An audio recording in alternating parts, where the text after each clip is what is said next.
तो आज की वीडियो में डेडिकेट करना चाहती हूँ उन सभी आर्टिस्ट को जो ग्लू यूज़ करते हैं। Hello and very warm welcome to my channel crafty hands. तो चलिए स्टार्ट करते हैं इस ग्लू की बॉटल का कायाकल्प। मैंने पहले भी ऐसा एक DIY बनाया हुआ है जिसमें मैंने कैक्टस हाउस बनाया था, ये वाला। तो इसका लिंक मैं डिस्क्रिप्शन बॉक्स में दे दूँगी, आप देख लीजिएगा। आज बहुत दिनों बाद ज़ारा मेरे वीडियो में आई है। नहीं मम्मा, मैं तो हेल्प करने के लिए आई हूँ। हाँ बेटा, तुम तो बहुत हेल्प करती हो मेरी, no doubt. Blade and scissor से नो दोस्ती, ओके।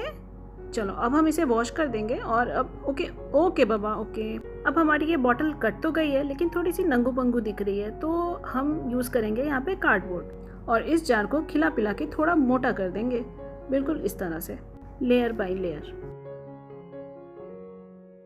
मेरा मन तो यहाँ पे भी नहीं भर रहा, तो मैं इसे और भी मोटा करूँगी। तो यहाँ पे मैंने लिया है 1.5 सेंटीमीटर के वाइट स्ट्रिप्स। तो इस पॉइंट पे आप समझ ही चुके होंगे कि मैं यहाँ पे क्या बनाने जा रही हूँ। तो आप में से जितने लोग ये समझ चुके हैं तो मुझे कमेंट करके जल्दी जल्दी बताओ।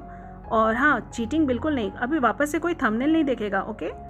वैसे मुझे ये पता है कि यहाँ पे 99% लोगों के आंसर्स बिल्कुल सही होने वाले हैं, और जिन 1% लोगों के आंसर नहीं सही हैं तो वो इस वीडियो को जल्दी से लाइक कर दो, क्योंकि मैं बताने जा रही हूँ कि मैं यहाँ पे बना रही हूँ बैरल। आई नो इसकी प्रोसेस थोड़ी लंबी है, बट आई होप कि इस वीडियो को आप इंजॉय करेंगे विदाउट स्किप किए हुए। मैंने यहाँ पे किसी भी कार्डबोर्ड पीसेस के साइज़ मेंशन नहीं किए हैं, क्योंकि मैंने लिया था 1 kg के ग्लू की बॉटल। तो आप जैसे भी बॉटल या जो भी जार लेते हैं तो आप कार्डबोर्ड की साइज़ उसी के अकॉर्डिंग लीजिए। तो बातों ही बातों में मेरी ये बैरल तो कंप्लीट होने जा रही है। तो अब रह जा रही है ये लिड। तो मैंने ये लिड बनाई है क्योंकि इस बैरल को मैं सिर्फ एक आर्ट पीस की तरह नहीं यूज़ करूँगी, मैं इसमें कुछ अपने सामान भी स्टोर कर सकती हूँ, या फिर मैं अपने कुछ छोटे मोटे से क्राफ्ट सप्लाईज़। मुझे अभी भी आप में से बहुत सारे लोगों के क्वेरीज़ आते हैं कि हम वॉल पुट्टी को घर पे कैसे बना सकते हैं। तो मैं आप लोगों को ये बताना चाहती हूँ कि हम वॉल पुट्टी नहीं बना सकते, क्योंकि वॉल पुट्टी एक सीमेंट बेस्ड मटेरियल है और ये हमें हार्डवेयर शॉप पे ऑलरेडी रेडीली अवेलेबल मिलती है। इसके दो फॉर्म होते हैं, wall putty powder and wall putty paste. जैसा कि मैंने आपको लास्ट वीडियो में बताया था कि हम पाउडर से डो भी बना सकते हैं, जहाँ मैंने सिर्फ वाटर का यूज़ किया था और उसे नीट करके एक डो बनाई थी और उससे मैंने अपने प्रोजेक्ट को तैयार किया था। तो इसी तरह से पेस्ट एंड पाउडर दो अलग अलग होते हैं, बट वो चीज़ एक ही होती है जिसे हम खुद से नहीं बना सकते, ये रेडीली अवेलेबल होती है हार्डवेयर शॉप पे। इसका एक सब्स्टिट्यूट है POP। आप वॉल पुट्टी की जगह पे POP भी यूज़ कर सकते हैं। जैसे कि हम एयर ड्राई क्ले यूज़ करते हैं तो इसके भी बहुत सारे वैरायटीज़ होती हैं, जैसे कोल्ड पोर्सिलिन, पॉलीमर क्ले। तो जो क्ले हम कुक नहीं करते और वो एयर में ड्राई हो जाती हैं, उसे हम एयर ड्राई क्ले कहते हैं। वैसे तो मैं क्ले आर्टिस्ट नहीं हूँ, बट मैं जब भी क्ले से काम करती हूँ तो मुझे छोटे छोटे माइन्यूट से डिटेल्स देना काफ़ी अच्छा लगता है। तो आप वीडियो को ध्यान से देखना, क्योंकि मैं इसमें बहुत सारे डिटेल्स ऐड करने वाली हूँ। जैसे कि मैंने इस डोर पे हिंजेस नहीं बनाए हैं, बट हिंजेस की जगह पे मैंने स्वर्ल दिए हैं। तो विदाउट स्किप किए मैं इस वीडियो को पूरा देखना, क्योंकि मैंने बहुत मेहनत की है। और हाँ, अगर अभी तक आपने लाइक नहीं किया है तो प्लीज़ लाइक कर दो यार। और अगर आप इस चैनल पे नए आए हो तो प्लीज़ इस चैनल को सब्सक्राइब कर देना, और हाँ, शेयर करना तो बिल्कुल भी मत भूलना। आप में से कितने लोगों ने रियल लाइफ में बैरल्स देखा है, कमेंट सेक्शन में ज़रूर बताना। मैं अगर अपनी बात करूँ तो मैंने तो रियल लाइफ बैरल नहीं देखा है, लेकिन हाँ, जब मैं छोटी थी तो मुझे याद है एक कार्टून सीरीज़ आता था, उसमें मैंने बैरल्स देखे थे। बट चूँकि मैं फैंटेसी वर्ल्ड में रहती हूँ तो मुझे ऐसा लगता है कि एक बैरल होता और वहाँ पे फेरीज़ होती और वो एक फेरी हाउस होता तो कैसा रहता। तो मुझे ऐसा लगता है कि शायद मैं आज वही अपने फैंटेसी वर्ल्ड वाले फेरी हाउस को रिक्रिएट करने जा रही हूँ, और मैं बहुत एक्साइटेड हूँ इसके एंड रिजल्ट्स को देखने के लिए। तो क्या आप भी एक्साइटेड हैं? आप अपने थॉट्स एंड ओपिनियंस मेरे साथ कमेंट सेक्शन में शेयर कर सकते हैं। मुझे आपके कमेंट्स पढ़ के वाकई बहुत अच्छा लगता है। और हाँ, आप मुझे मेरे नेक्स्ट प्रोजेक्ट के लिए आइडियाज़ भी दे सकते हैं, और अगर मुझे आपके दिए गए वह आइडियाज़ अच्छे लगे तो मैं उसे बनाने की कोशिश करूँगी और आपको अपने वीडियो में मेंशन भी करूँगी। तो फटाफट सोचो और कमेंट सेक्शन में बताओ। आप मुझसे अपने थॉट्स इंस्टाग्राम पे भी शेयर कर सकते हो।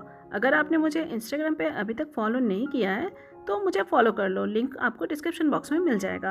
और हाँ, आज के प्रोजेक्ट में यूज़ किए गए सारे मटेरियल की लिस्ट भी आपको डिस्क्रिप्शन बॉक्स में मिल जाएगी।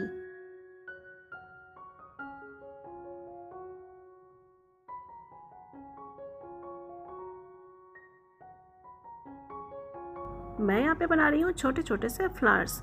तो मैंने यहाँ पे किसी भी तरह का मोल्ड यूज़ नहीं किया है, अपने हाथों से ही छोटे छोटे फूल और पत्तियाँ बनाई हैं। आपने अपनी नानी और दादी से परियों की कहानी तो बहुत सारी सुनी होगी, मैंने भी सुनी है। तो क्या आप जानते हैं कि सबसे पुरानी परियों की कहानी कौन सी है? वैसे मुझे तो कोई खास जानकारी नहीं, बट मैंने सुना है कि 6000 साल पुरानी एक परी कथा है जिसका नाम था स्मिथ एंड शैतान। तो शायद वो सबसे पुरानी परियों की कहानी थी। आपकी फेवरेट स्टोरी कौन सी है, ये मुझे कमेंट सेक्शन में ज़रूर बताना। बहुत सारे लोगों को रपुंज़ल की कहानी भी किसी परियों की कहानी से कम नहीं लगती। तो मैंने भी अपने एक प्रोजेक्ट में रपुंज़ल की वो टावर बनाई थी। अगर आपने वो वीडियो देखी है तो मुझे कमेंट सेक्शन में ज़रूर बताना, और अगर नहीं देखी है तो मेरे चैनल पे विज़िट करो और वो वीडियो आपको ज़रूर मिल जाएगी। आई होप कि आपको वो अच्छी लगेगी, तो उस वीडियो को ज़रूर देखना।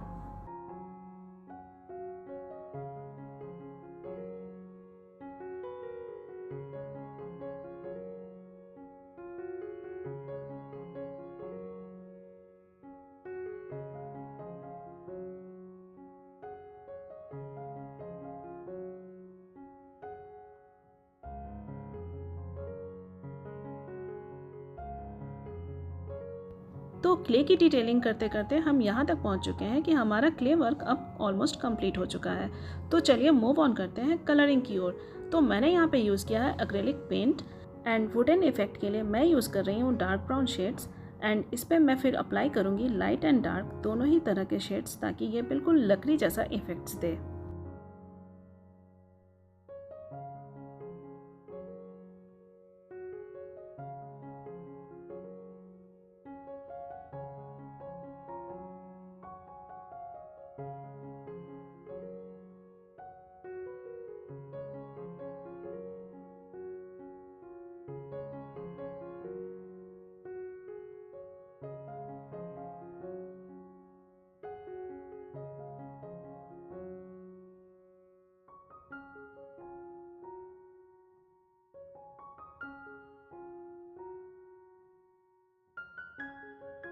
डोर के लिए मैंने यूज़ किया है टील ब्लू कलर, बट पता नहीं क्यों मेरे कैमरे से ये बिल्कुल ब्लू सा दिख रहा है, बट एग्जैक्टली ये ब्लू नहीं है, ये टील कलर है। तो आई डोंट नो ऐसा क्यों दिख रहा है। कभी कभी ऐसा होता है कि जो हम कैमरे से देखते हैं और जो रियल लाइफ देखते हैं, दोनों ही का जो पर्सपेक्टिव होता है वो काफ़ी डिफरेंट होता है, जैसे कि यहाँ पे हो रहा है। तो ये टील ब्लू कलर है, जो कि यहाँ पे टील तो बिल्कुल भी नहीं लग रहा और ये ब्लू दिख रहा है। तो मे बी शायद ये लाइट्स का इफ़ेक्ट हो सकता है, क्योंकि मैं रिंग लाइट यूज़ करती हूँ, तो हो सकता है शायद उस कारण से ऐसा दिख रहा हो। बाकी जो अदर कलर मैं यूज़ कर रही हूँ वो सेम एज इट इज़ ही दिख रहे हैं।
क्योंकि ये एक फेरी हाउस है तो यहाँ पे एक साइन बोर्ड तो होना ही चाहिए। तो इसके लिए मैंने लिया है ये आइसक्रीम स्टिक और इसे मैं इस तरह से कट करूँगी जैसे कि बिल्कुल वुडन सा दिखेगा।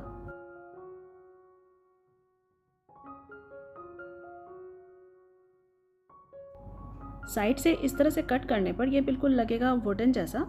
और फिर मैं इसमें ब्राउन कलर से कलर करके वुडन सा इफेक्ट डालूंगी और फिर इसमें फेरी कॉटेज लिखने वाली हूँ मैं। बट यहाँ पे स्पेस कम होने के कारण मैं लास्ट वाला ई नहीं लिख पाई हूँ, बट थोड़ा सा वो विजिबल हो रहा है कि हाँ मैंने वहाँ पे ई लिखा है। अब मैं छोटी सी डोरी से इसे यहाँ पे इस तरह से फिक्स कर दूँगी। ये देखिए, ये अब तो साइन बोर्ड भी हमारा रेडी हो चुका है। अब मैं यूज़ करने वाली हूँ वार्निश स्प्रे। अगर आपके पास इस तरह की स्प्रे नहीं है तो आप कोई भी वार्निश यूज़ कर सकते हैं। तो कैसी लगी आपको हमारी ये आज की वीडियो? अगर आपको ये वीडियो अच्छी लगी है तो इसे ज़्यादा से ज़्यादा शेयर कीजिए और हाँ, नए हैं तो इस चैनल को सब्सक्राइब ज़रूर कीजिएगा। और अब तक तो आपने वीडियो को लाइक कर ही दिया होगा और अगर नहीं किया है तो प्लीज़ लाइक कर दो यार। तो चलिए देखते हैं इसका एक फाइनल लुक। आई होप आपको ये वीडियो अच्छी लगी होगी। तो मिलते हैं नेक्स्ट वीडियो में कुछ अमेजिंग सी DIY के साथ। Till then take care, bye bye.